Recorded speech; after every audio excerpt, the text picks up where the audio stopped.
ಒಂದು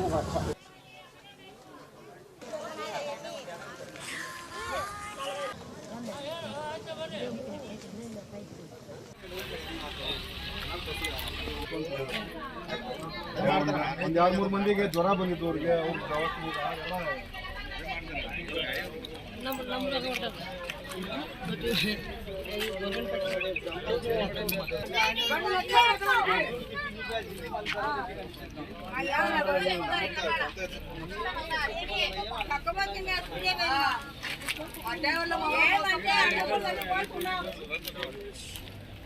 लिखा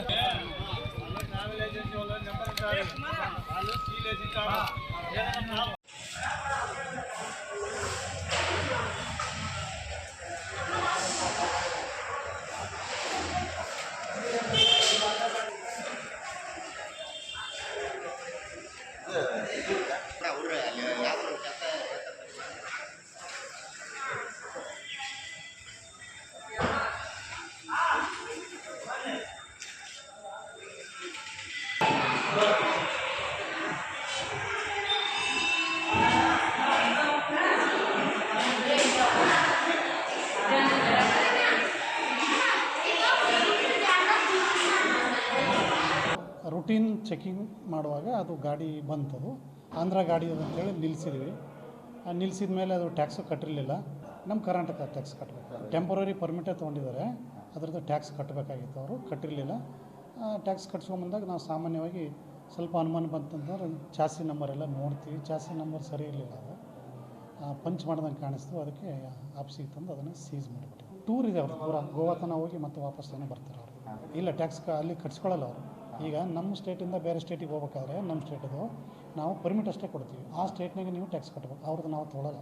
ಅವ್ರು ಕಟ್ಟಿರಲಿಲ್ಲ, ಕಟ್ಸ್ಕೊಂಡು ನಾನು ನೋಡಿದ್ದೀವಿ ನಾವು. ಅದು ಚಾಸಿ ನಂಬರ್ ಚೆಕ್ ಮಾಡಿದಾಗ ಡೌಟ್ ಬಂತದು. ಅದಕ್ಕೆ ಅದು ರಾಂಗ್ ಇತ್ತು, ಸರಿ ಇರಲಿಲ್ಲ. ಅದಕ್ಕೆ ನಾವು ಸೀಸ್ ಮಾಡೋದು.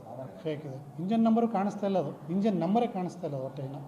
ಒಂದು ಟ್ಯಾಕ್ಸ್ ಸೇವ್ ಮಾಡೋಕ್ಕೆ ನೋಡ್ತಾರೆ.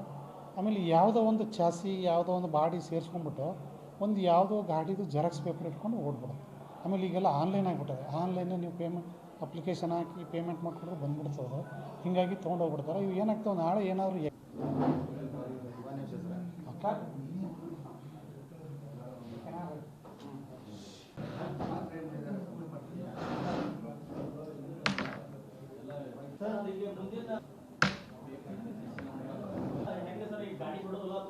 ಚೆಸಿ ನಂಬರ್ ಅದು ಸರಿ ಇಲ್ಲ, ಟ್ಯಾಂಪರ್ ಮಾಡಿದ್ದಿದೆ.